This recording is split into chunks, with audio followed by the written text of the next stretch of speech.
Muy buenas tardes, bienvenidas, bienvenidos a este nuevo espacio de comunicación entre quienes estamos acá y quienes están en cualquier parte del mundo. Conversaciones con gente de palabra. Vamos a tener relatos, historias, anécdotas personales, historias de la literatura, datos con alma. Vaya uno a saber lo que son datos con alma. Pero se van a enterar muy prontito, así que no desesperen, no empiecen a mesarse los cabellos pensando de qué se trata, porque acá va a estar. Y les vamos a ir contando de a poquito cuáles son los segmentos que tendremos en este programa, más los que se nos vayan ocurriendo, ¿sí? Para poder compartir con todos ustedes. Me acompañan y compartimos el estudio con Ana Hidalgo, que ya se va a presentar ella. Es una maravillosa mezcla de eso, de datos con alma. Y también nos acompaña hoy Denise. Denise, por favor, tu nombre completo. Denise Anne, y el apellido es Clavillier. Clavillier. Denise es una escritora, investigadora, que vive en Francia y tenemos el privilegio de tenerla hoy con nosotros porque la semana que viene ya se vuelve a Francia y tiene unas historias muy particulares para contarles, pero no voy a seguir porque cada una de ellas va a hablar y va a contar de qué se trata esto. Entonces, lo que te voy a pedir, Jenny, por favor, es que me pases el videíto de presentación de Ana Hidalgo, a continuación de lo cual ella misma va a compartir con nosotros algo de su experiencia. Hola, mi nombre es Ana Hidalgo y soy especialista en ciencia de datos y cuentacuentos. Como especialista en ciencia de datos, mi trabajo es ayudar a las empresas a tomar mejores decisiones con los datos que tienen disponibles. Como cuentacuentos, busco encontrar historias que se queden a vivir en el alma de quien las escucha. En el transcurrir de ambos oficios me di cuenta de que los datos tienen muchas historias para contar y algunas de ellas se me quedaron en el alma. Dice la gran Brené Brown que las historias probablemente sean solo eso, datos con alma. Y así se llama mi sección. Te invito a escuchar Datos con Alma, dentro del programa Conversaciones con Gente de Palabra de Inés Gimland, todos los martes a las 18 horas en Los Locos de la Azotea. Te esperamos. Tú también mereces tomar las mejores decisiones posibles con los datos que tenemos disponibles. Y sigo llamándome Ana Hidalgo y sigue llamándose esta sección Datos con Alma. Bienvenidos todos, espero que nos escuchen todos los martes de 6 a 7. Esta vez en Datos con Alma voy a hablar sobre datos que, como bien digo en la introducción, se me quedaron en el alma. Tiene que ver con qué pasa con nosotras las mujeres en el ámbito de trabajo. Sí, yo trabajo, además de trabajar como narradora, trabajo en tecnología. Cuando yo comencé a trabajar en la empresa donde estoy ahora, por decir una cosa, había 3 baños de hombre y una de mujeres, como para que se den una idea de las proporciones. No han cambiado demasiado. Entonces es un mundo en el que es como mínimo llamativo. Yo muchas veces tomo una foto de mi equipo de trabajo y mi hija me pregunta, ¿y por qué no hay nenas, mamá? Y es difícil responder a estas preguntas, pero bueno, es parte de lo que he venido investigando, he venido enterándome de algunas cosas y nada, es interrogar a los datos, ver qué aparece y ver también qué hacemos nosotros con esto que está pasando. Una estadística que me llamó muchísimo la atención, en una publicación de 2018 estaban analizando las 500 mejores empresas de Estados Unidos, las famosas Fortune 500, y entonces el análisis que se hacía en este artículo del New York Times era, bueno, la población está dividida más o menos 50 y 50, ¿sí? 50.8% de mujeres en el 2018, 49.2% de hombres en la población norteamericana de ese momento. Y había otra estadística que es cuántas personas en Estados Unidos tienen como nombre de pila John, que es el 3.3%. Y bueno, lo que fue llamativo es que en las Fortune 500 había más o menos 4% de mujeres CEOs, ¿sí? de las presidentas de la empresa, de las encargadas de la empresa. Había 4% de mujeres y 4% de hombres que se llamaban John. Digo, era como una cosa bastante desproporcionada. La buena noticia es que la tendencia es a mejorar, ¿sí? Nosotros pasamos de 2 mujeres que eran CEO de una empresa Fortune 500, o sea, 2 de 500 en 2000, a el año pasado ya eran 41, ¿sí? Vamos mejorando. La buena noticia es esa, todavía no logramos la representatividad, estamos lejos del 50%, pero bueno, es interesante saber que efectivamente estamos en buen camino. Todo esto, bueno, me hizo conocer el famoso tejado de vidrio o techo de cristal, ¿no? Y es una cosa como importante para mí, porque bueno, tengo que mirar para arriba constantemente. ¿Y qué está pasando y de qué se trata esto? Está definido como una limitación velada, no expresa, no está escrito en ninguna parte, que tenemos las mujeres para acceder a puestos de decisión. Probablemente hayan notado que pasa lo mismo en presidencias, en la representatividad de los congresos y muy probablemente en la empresa donde ustedes trabajen, salvo que estén en una industria que sea eminentemente femenina, que tenga que ver con los cuidados, con la docencia, con la enfermería, puede llegar a estar pasando lo mismo, estaría dentro de lo estadísticamente normal, ¿no? Y además del techo de cristal, hay un montón de otros conceptos que son muy interesantes, como las paredes de cristal, ¿no? El movimiento horizontal también es difícil. Hay una que se llama escaleras rotas, que es la dificultad que tenemos las mujeres para estudiar, ¿sí? Y esa dificultad también en muchos casos es velada. A veces es cultural, porque la mujer entonces se tiene que quedar a cuidar a los hermanos, porque la mujer tiene que hacer otras cosas, y a veces es velada y hay en cosas muy pequeñas y al mismo tiempo muy significativas. Una cosa que a mí me espantó terriblemente, porque es eso, se me paran los pelos cuando lo recuerdo, fue haber escuchado que hay mujeres, adolescentes, que no pueden ir al secundario en los días en que están menstruando, porque no tienen suficiente dinero para las toallitas, ¿sí? Para los apósitos.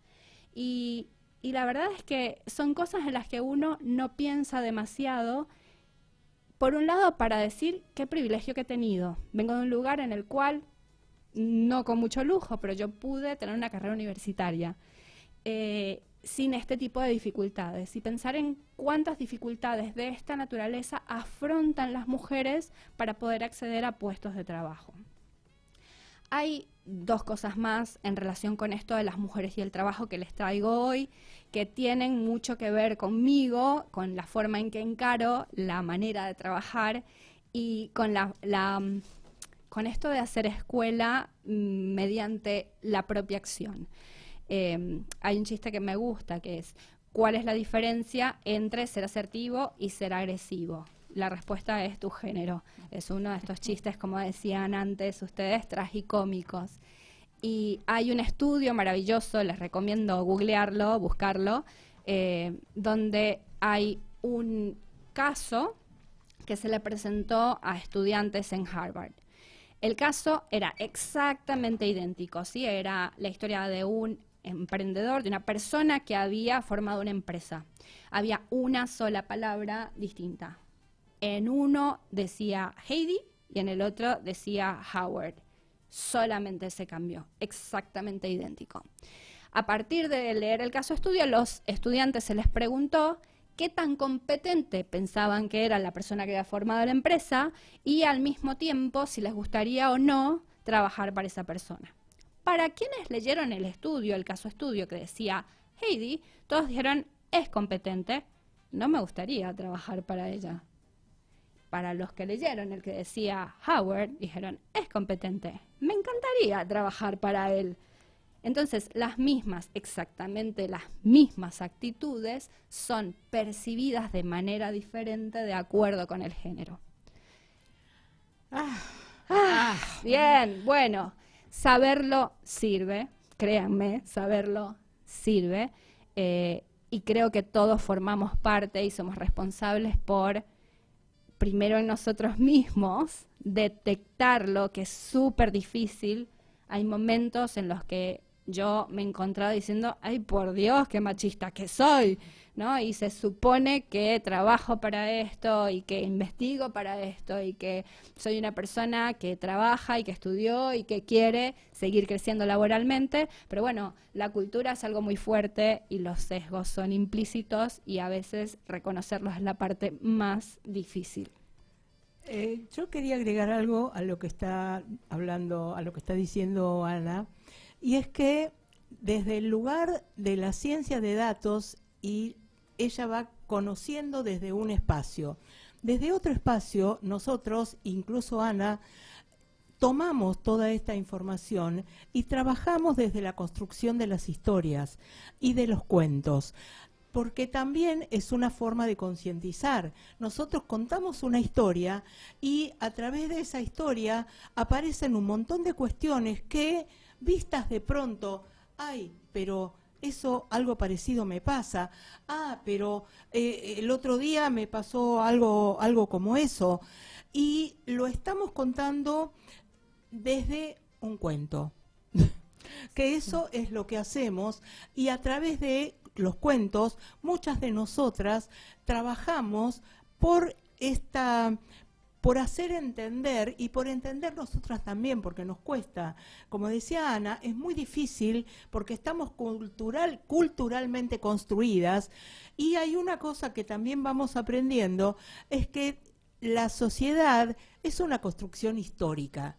Y así como fue construida, puede ser deconstruida. Y eso depende de nosotras, cada una desde su lugar, cada una desde su espacio, desde la ciencia, desde la cultura, desde los cuentos, desde la literatura.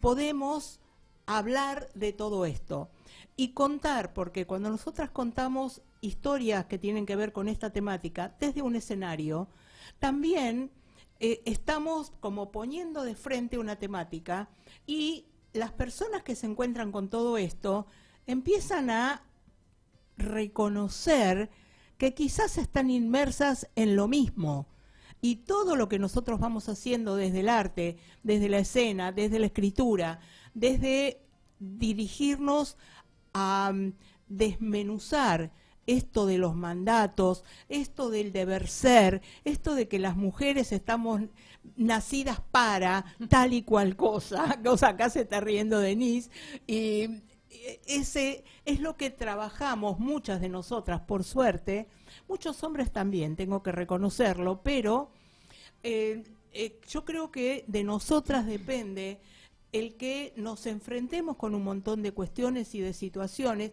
No es fácil, porque también estamos moldeadas en una cultura específica, y a mí no me criaron de la misma forma en que yo crié a mis hijas, por ejemplo.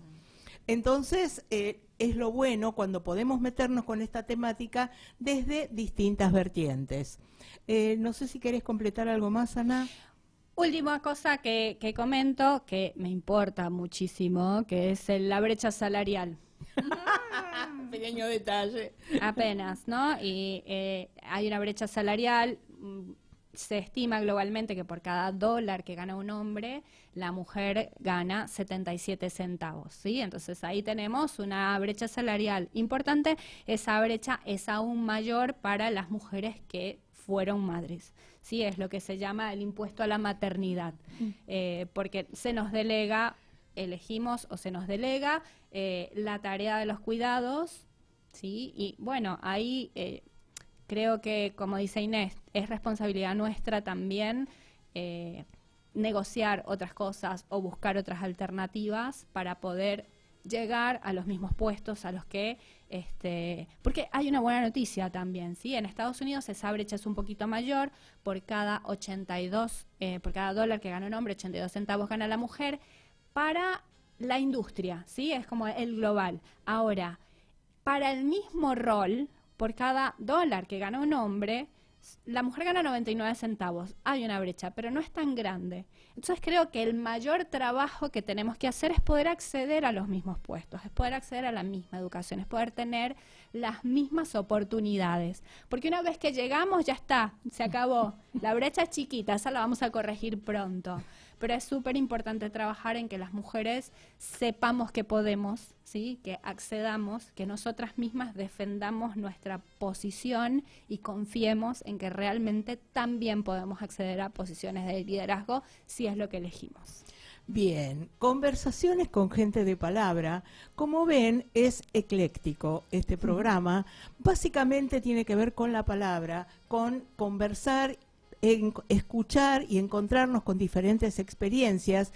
Ana va a hablarles de todo lo que les dijo ahora y también en un próximo programa de cómo fue ensamblando sus dos profesiones, la de informática, que sabe, y la de contadora de cuentos.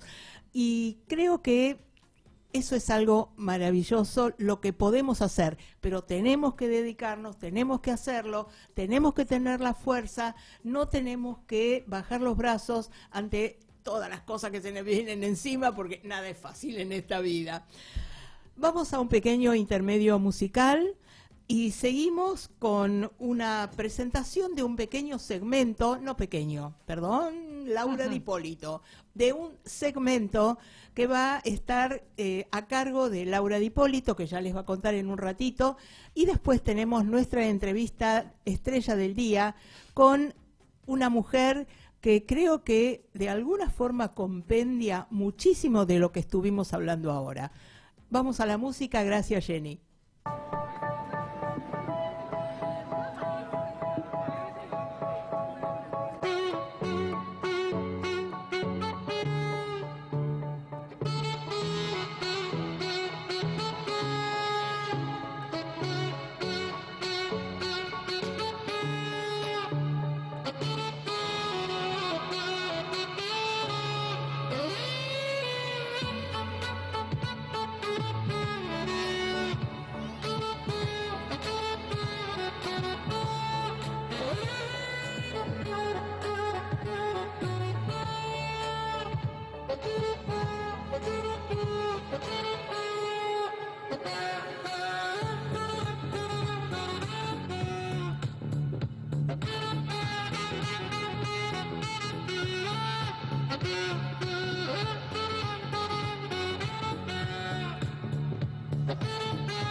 Lo que abunda no daña.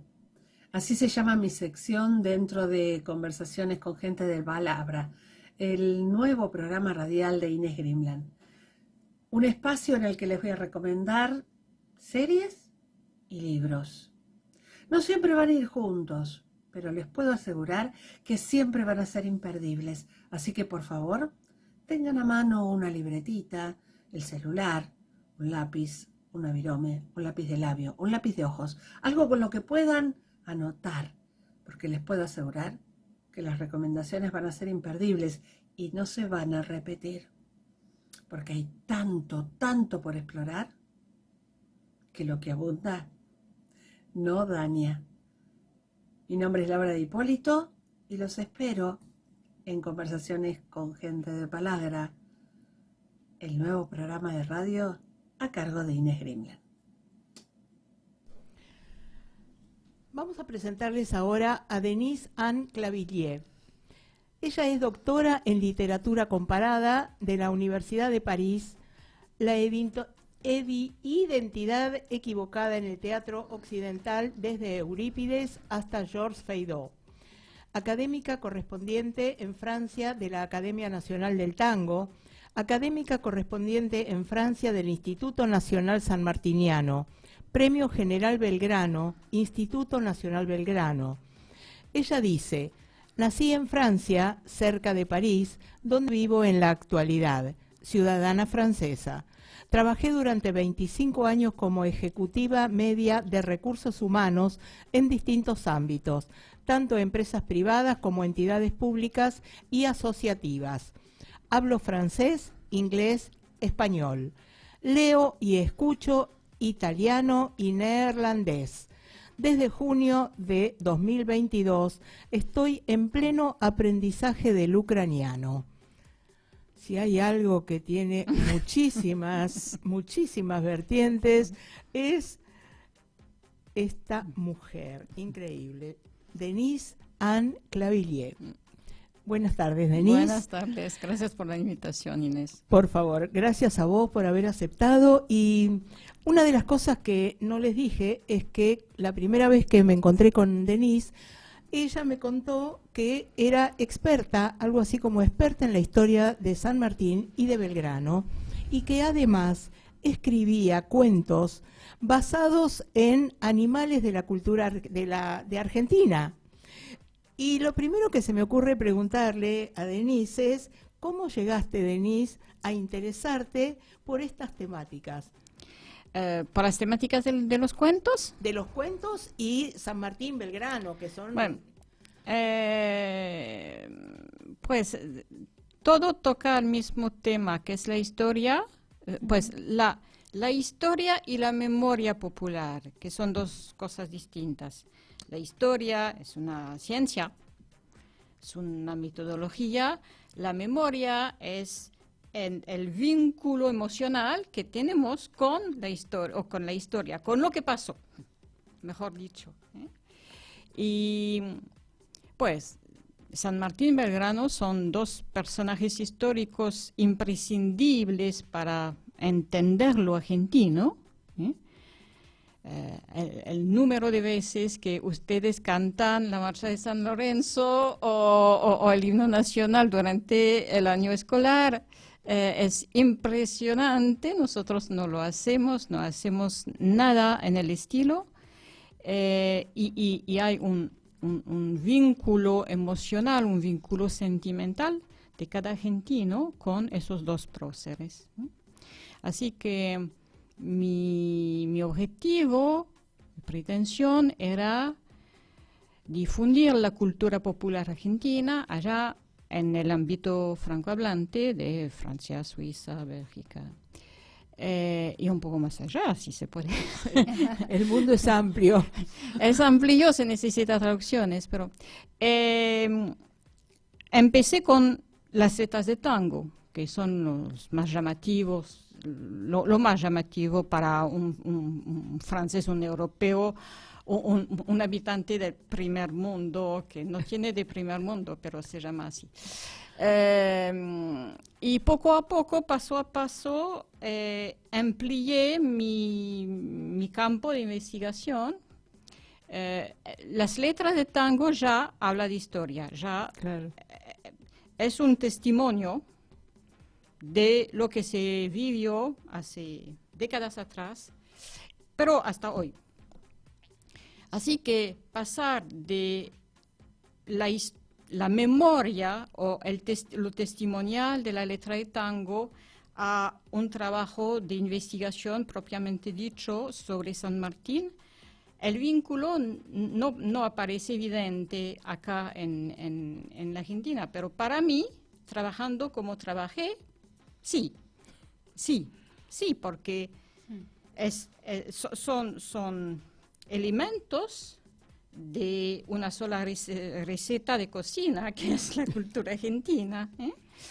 Y pasar también de San Martín a Belgrano es obvio, porque trabajaron juntos, porque son dos próceres de la misma época y de la misma hazaña también, uno en los Andes, el otro en los Andes, pero en el norte, y también Corrientes, donde había nacido.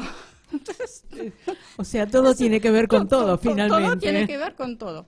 Y esos cuentos de animales fue un encargo de mi editor, porque él tiene una colección de cuentos originales, pero cuentos auténticos de distintos países en el mundo, y no tenía nada sobre la Argentina.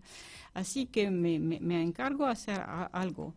Y encontré un trabajo enorme de una lingüística, de una lingüista y folclorista nacida en San Luis y que había vivido casi toda su vida, su vida académica en la UBA, en Buenos Aires, que se llama, espero no equivocarme en el nombre, Marta Elena Vidal de Battini, estoy segura. Y esta mujer que murió en el 80, más o menos, con 80 años, ha recorrido toda la Argentina para grabar a la boca de los narradores los cuentos tradicionales orales de todo el país. Ni una provincia le escapó. Y en tiempo de Menem publicaron en 10 volúmenes todo el trabajo, que ahora se encuentra disponible gratuitamente en PDF, en varios repositorios. Así que busqué en eso cosas que tenía que ver con la memoria, con la historia, qué memoria se tiene de los hechos históricos en las provincias de Cuyo, del norte, del litoral, de Patagonia. ¿De qué se tiene memoria y cómo se tiene memoria de eso? Y los animales, los narradores usan los animales para hablar de los hombres, por supuesto, como cada vez, mezclando una gran cantidad de tradiciones que va de las fábulas de Esopo y Jean de La Fontaine, que fue traído acá por Sarmiento y por la escuela obligatoria, pero también tradiciones autóctonas. Hay mezcla, por ejemplo, entre una fábula griega y una tradición koya, que se mezcla todo y podemos ver algo original, que es tan original como la arquitectura de Buenos Aires, que es un poco de Italia, un poco de Inglaterra, un poco de España, algo de Francia, algo de Finlandia. Y se mezcla todo, y eso es Buenos Aires, que tiene un estilo mestizo, caótico, pero es un estilo. Me encanta la descripción. Mestizo caótico está muy bien. Sí, es eso. Somos eso en toda Latinoamérica, pero Buenos Aires tiene una personalidad especial, además. Exactamente. Sí. Y que se puede vislumbrar a través de la letra de tango, a través de la letra del rock nacional, a través de un montón de cosas. La cocina también es una mezcla Sí, de la todo. cocina especialmente. Ujú. Así que intento trabajar sobre este tema, la cultura argentina, pero sin hacerme la académica clásica que se va en un cajón o en riel y no sé. O sea, nada de encuadrar, esto tiene que ser así, de esta forma. Sí, Es investigar e ir y- descubriendo. y hacer cruces, porque en la vida es así. La vida es una mezcla de todo tipo de cosas que son difíciles, fáciles, alegrías, dolores. Denise, me pregunto si hay alguna temática común que ves a lo largo de la historia y en las diferentes manifestaciones artísticas. Digo, además del mestizaje caótico que está presente, coincidimos plenamente, y de esto que dices, me encontré con esta historia que también está en Francia y también es un mito griego, ¿no? Que eso lo vemos un montón en los la cuentos, narración, ¿no? sí, De sí, pronto nos encontramos absolutamente. con un cuento africano y uno dice, pará, pero esto es Tío Tiro y Tío Conejo, ¿qué pasó? ¿No? Y se vuelven a repetir las historias. Pero yo pienso, si yo pienso, por ejemplo, en la Revolución Francesa, ¿no? Libertad, igualdad, fraternidad, ¿hay algún eje así que hayas identificado en la Por cultura supuesto. argentina? Sí, la Argentina está armando su cultura nacional. La Argentina es una bebita, tiene 200 años, es muy poco para un país. Claro. Y todo el continente está en esta situación. Así que ustedes están viviendo lo que nosotros pasamos durante, pues, a la altura de lo que fue, en nuestro caso, el reino de Luis XIV.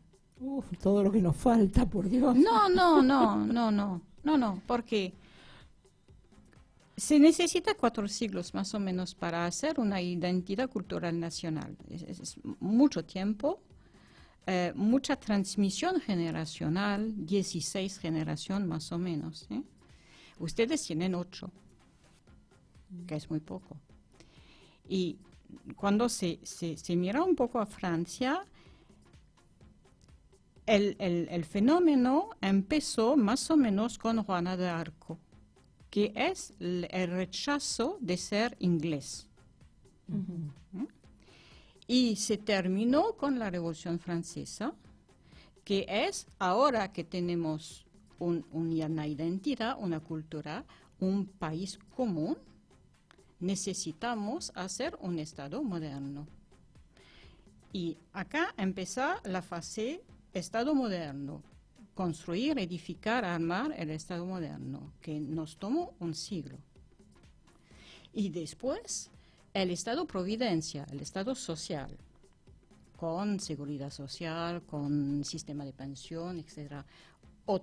Casi otro siglo. Ustedes empezaron en el 1810 o un poco más antes y quieren hacer todo eso, pero en un tiempo de 2 siglos. Por supuesto, no se puede. Por eso es caótico también. En mi opinión, en mi análisis. Pero este fenómeno que está desarrollándose acá de una forma distinta de lo que pasó en Francia o en Alemania o en Italia, por supuesto, porque no es la misma época, no son las mismas técnicas. Ni es la misma idiosincrasia, ni la misma geografía, ni el mismo clima. Pero antropológicamente es el mismo fenómeno. Y eso me interesa. Y eso es el hilo conductor de este trabajo. Me da curiosidad saber por qué Argentina. ¿Y por qué no? Esa sería la respuesta más fácil. No vale. No, ¿por qué no? La Argentina es un país como todos los demás, es un país interesante como todos los demás. Y nada se hacía sobre el tema para el público, para la comunidad, se hacía en pequeños círculos universitarios, pero realmente pequeñitos, sin salir de eso. Son 30 especialistas que intercambian entre sí o no intercambian entre sí, y no sale a ninguna parte, se encerra el conocimiento adentro. Académicamente. Sí, pero la plata es la plata común, es la plata de todos, es la plata de los impuestos, así que hay algo que me parece muy injusto socialmente y políticamente también, pues. Así que nadie lo hacía y yo me puse a hacerlo porque faltaba, me parecía que faltaba, que la única vía que teníamos, que todavía tenemos, para abordar la Argentina es el tango baile y mal bailado. Bueno, tampoco es tan Y- simple bailarlo bien. No, Convengamos. claro, pero todo un problema de docencia, de conocimiento. Sí, además de de- clichés. De clichés. Porque De tenemos- clichés. Sí. Y Maradona. El asado ya es en tercera, cuarta, quinta posición. El vino, nada. Así que es muy pobre. Ahora sí, no. Ahora, desde el 2013, tenemos a un papa. Muy bien. Tenemos, dice, una señora francesa. Claro. Tenemos. Y ahora Mirá tienen vos, a Messi claro. también. Sí. De ellos. No, tenemos un papa argentino que está muy distinto del papa alemán o del papa polaco que tuvimos, o del papa italiano que tuvimos anteriormente. Así que sí, se puede notar una diferencia, claro. ¿Cuál es? No. Nadie lo entiende bien. Sí, y que también depende de las diferentes interpretaciones, porque todo esto Sí, es según sí. quien lo mira y Sí, según quien lo mira y según quien lo comenta, claro. porque hay muchos comentadores que no saben nada de la Argentina y que no entienden nada de sus posiciones, de su forma de pensar, especialmente de su forma de pensar esta función papal sin ningún rasgo imperial, que molesta mucho, porque para muchos europeos el Papa es una forma de emperador. Entiendo, sí. Claro, no Porque- es porque- parte de nuestra cultura, no podría...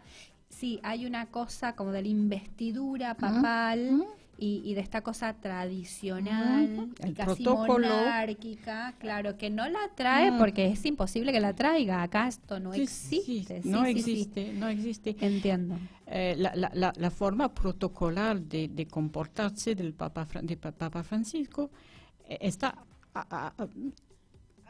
en la contradicción total de la forma de Benedicto, porque Benedicto sí, él tenía esta tradición muy larga de un papa jefe de Estado. Otra cosa que me parece interesante de tu currículum es el tema de los idiomas, que son tres los que sabés y decís que sabés, otros los que lees y otros los que estás aprendiendo. Y eso no es fácil tampoco. No sé si es un tema de fácil o no fácil. Es un tema de trabajar un poco, sí, con Rigurosidad. rigorosidad. Eso. Eso. Gracias. Es un tema también de escuchar mucho. Hoy se puede, la radio, tenemos un montón de radio online, por ejemplo, de televisión online. en línea, así que se puede escuchar y nutrirse, alimentarse. Y sí, hay que saber algo de gramática, pero estudié latín y griego, así que me queda algo de todo eso. Claro. Maravilloso. Debe ser muy difícil de traducir las letras del tango, ¿no? Sí. Porque hay palabras, pasa con todos los idiomas, hay palabras que es cultural, no Sí. tienen traducción, son No. conceptos que Sí, después por necesitas ejemplo. muchas palabras para Sí, explicarlo. por claro. ejemplo. Sí. Sí, claro, y además son poesías.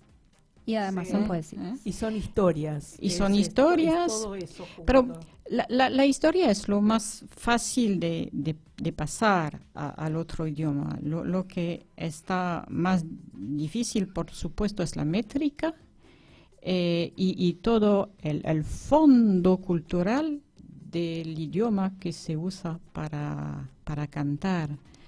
La tristeza, la garúa, el mal tiempo, la emoción. desde la que se cuenta o se canta. Sí. Y cuando se dice algo pasa a esquina tal y tal, para nosotros esquina tal y tal, ¿y a mí qué? San Juan y Boedo. San Juan y Boedo. Ah. ¿Y eso qué es? Muy bien. Entonces se necesita algo de notas a pie de página. Sí. Claro, y hay otra cuestión con el tema de los idiomas que muchas veces trabajamos también en otros. Yo cuento cuentos en yiddish, por ejemplo.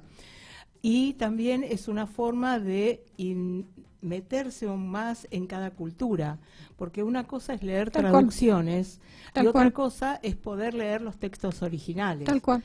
Entonces, eso también es algo Por eso- que es muy importante Po- poder entender. Por eso todo lo que publicó está bilingüe, todo, para que la gente pueda disfrutar también del idioma propio, que sea una carta de San Martín o una letra de tango. Lo único que no es bilingüe es el libro de cuentitos de animales, porque se va a vender para chicos. Sí.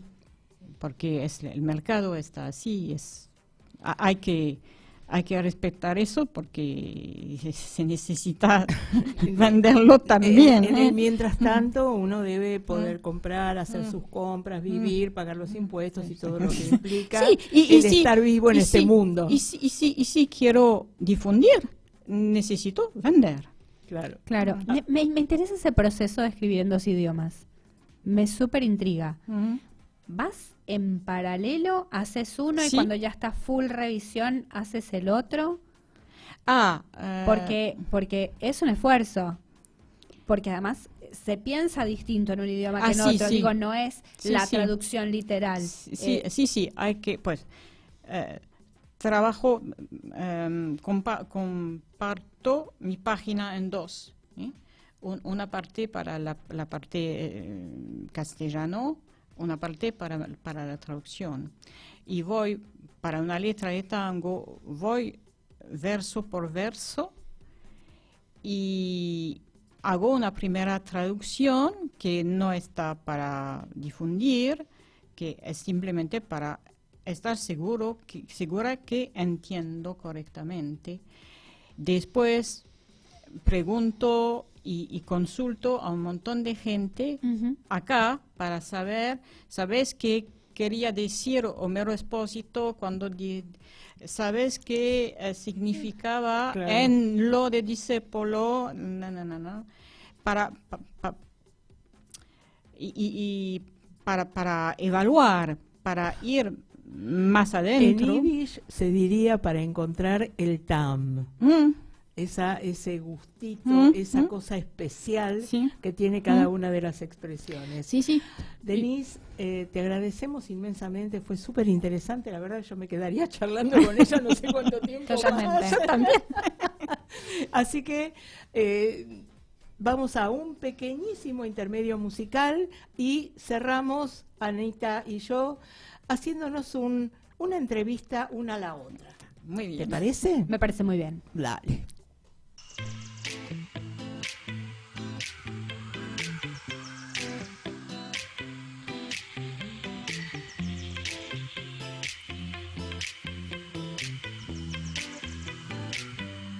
I love it when you call me señorita. I wish I could pretend I didn't need you, but every touch is ooh la la la. It's true la la la. Oh, I should be running. Oh, you keep me coming for you.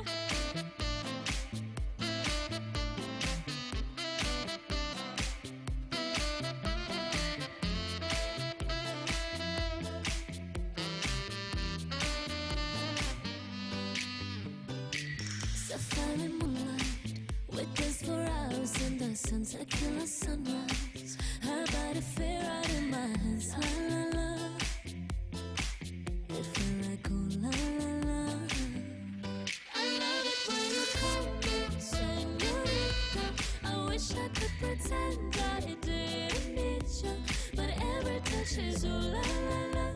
It's true la la la. Oh, I should be running. Oh, I know I love it when you call me señorita.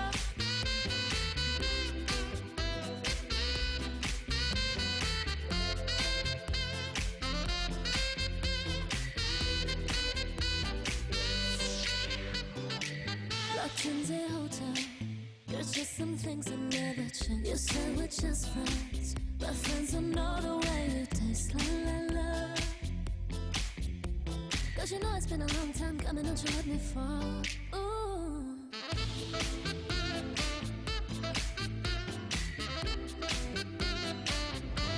I love it when you call me señorita.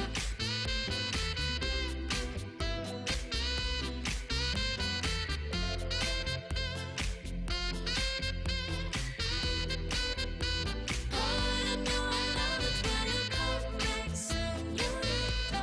I wish it wasn't so damn hard to live, yeah. But every touch is ooh la la la. It's true la la la. Oh, I should be running. Oh, you keep me coming for you. Call my name, I'll be coming for you.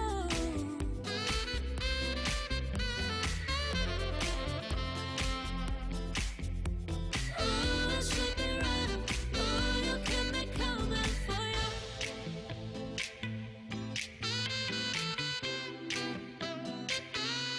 But every touch is ooh la la la. Oh, I should be running. Oh, you keep me coming for you. Otro de los segmentos de nuestro programa Conversaciones con Gente de Palabra tiene que ver con historias personales.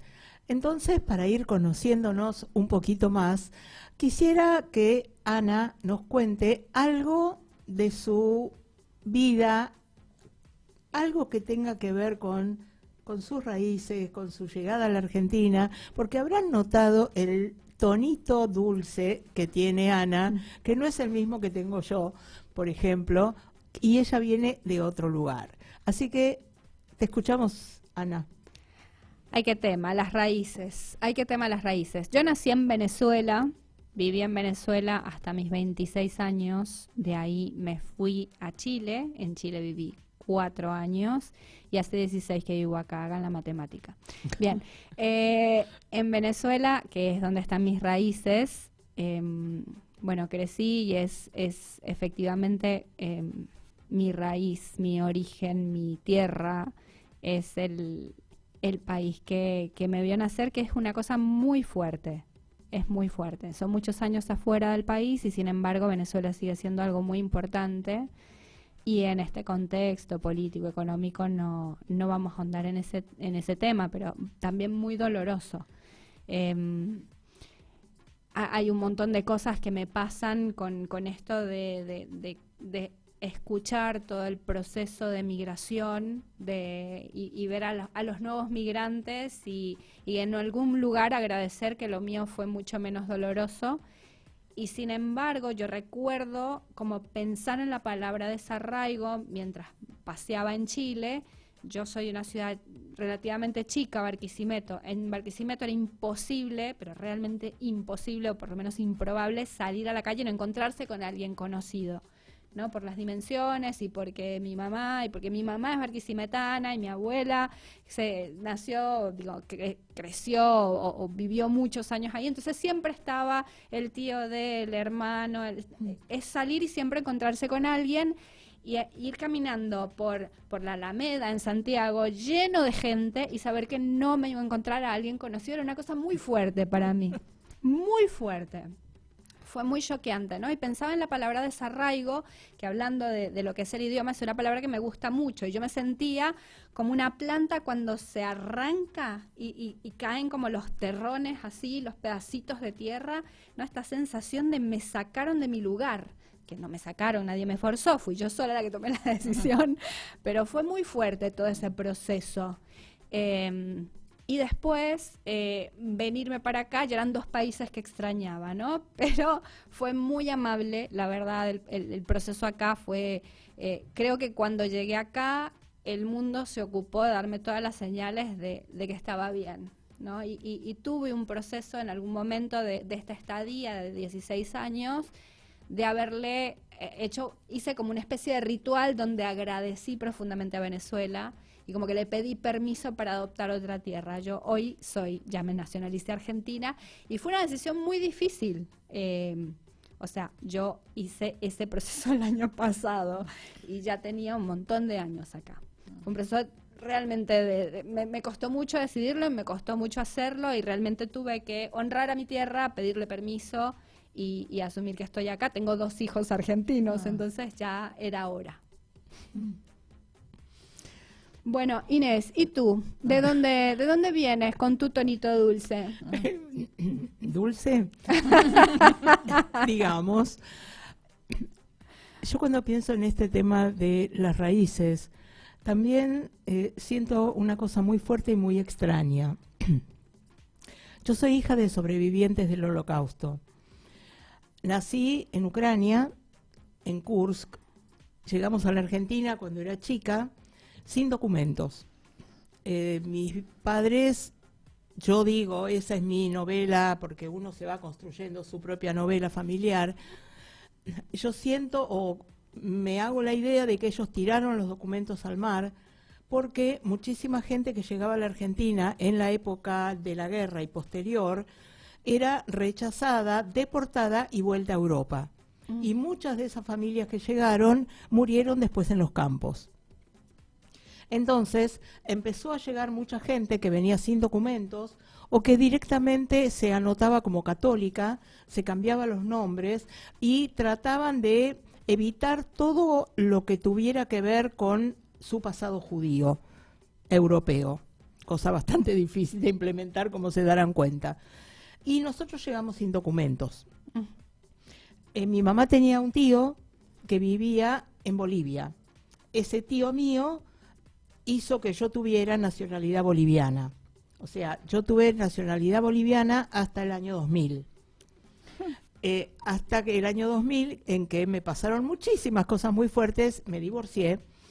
Y a partir de ese momento tuve que decidir, por una cuestión burocrática, si tomaba la ciudadanía argentina o me iba a Bolivia con mi partida de nacimiento boliviana y tomaba la nacionalidad boliviana. Me pareció lo más lógico tomar la ciudadanía argentina. Yo vivía acá, trabajaba, hijos argentinos también.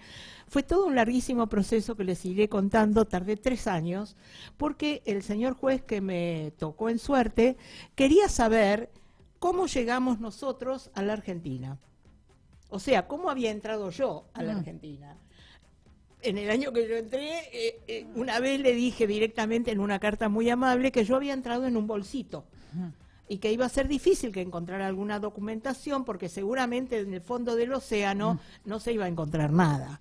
Bueno, finalmente logré la ciudadanía argentina después de 3 años y empecé también a partir del año 2000 todo un proceso de investigación y de descubrimiento.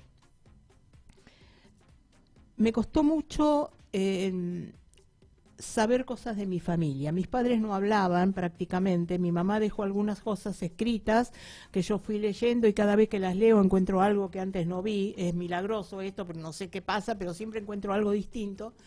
Y pude ir reconstruyendo la historia de mi familia a través de esas notas que dejó escritas mi mamá y después rastreando a algunas de las personas que habían llegado con nosotros en los barcos, que todavía estaban vivas y que me pudieran contar algo que yo no supiera. Ujú. Y después intervino Internet. Bueno, es una larguísima historia porque alguien me escribió desde Estados Unidos para preguntarme si yo sabía algo de Aaron Grimland y Anna Grimland, y le dije sí, mi mamá y mi papá. Y esta persona que se llama Shoshana Greenland empezó a mandarme fotos de cuando yo era bebé. Ay, se me pararon los pelos. Y Inés. yo decía, ¿cómo puede ser que esta mujer tenga fotos mías de cuando yo era bebé? ¿Cómo le llegaron? Resultó que a través de ella me entero de que mi papá tuvo 6 hermanos, de los cuales jamás habló, ni él ni mi mamá. Y además, para peor, para mí, él estuvo en contacto con su hermano mayor que emigró a Estados Unidos y le fue mandando fotos mías y de mi hermano cuando éramos chiquitos. Y esas fotos eran las que tenía esta mujer que me iba mandando a mí. Así que vos imaginate lo que fue a los 50 y pico largos enterarme de toda una parte de la familia de la cual no tenía la más mínima idea y empezar a tratar de reconstruir. Es como un puzzle. De pronto te aparece una fichita que encaja perfecto en lo que ya sabés. Y de pronto aparece una ficha que te desarma todo lo que tenés armado. Y en eso estoy. Y en eso estoy en tratar, porque todo no lo voy a saber nunca. Es imposible. Así es. Pero muy de a poquitito voy enterándome, y lo que sí estoy haciendo, que eso sí les recomiendo, y si se puede recomendar algo en esta vida ahora, es que pregunten. Yo no pregunté cuando quise preguntar, mi papá ya estaba muerto y mi mamá no sabía ni quién era. Entonces fue durísimo, fue terrible. Y cuando estábamos todos bien, digamos, yo no preguntaba porque mis padres no hablaban para no pasarnos a nosotros tanto sufrimiento, y yo no preguntaba porque para qué le iba a preguntar cosas que habían pasado y que les hacían recordar todo lo terrible que habían padecido. Y es un error. Cada uno hace lo que puede, eso lo sabemos todos. Y lo que sí estoy haciendo ahora es que cada cosa que me voy enterando se las cuento a mis hijas y a mis nietos, porque no quiero que les pase a ellos lo mismo que me pasó a mí. Ya tenemos que ir cerrando. Te agradezco, Denise, por este encuentro. De verdad fue Te agradezco a súper vos. interesante, y además quiero seguir preguntando cosas. Con Ana vamos a estar acá todas las semanas, todos los martes de 18 a 19 horas, en conversaciones con gente de palabra. Así que nosotras sí vamos a ir contándoles estas historias de vida que me parece que son importantes, porque todos tenemos algo para contar. Y si no lo contamos nosotros, no hay quien lo haga. Gracias, Denise. Gracias, Ana. Gracias, Jenny Torrico en los controles. Gracias a esta casa, ABM, que es un centro cultural que nos acoge, nos recibe y nos permite estar en el aire. Y nos vemos nuevamente el próximo martes, 18 a 19, acá, 1900live.com, la radio de los locos de la azotea. Muchas, muchas gracias.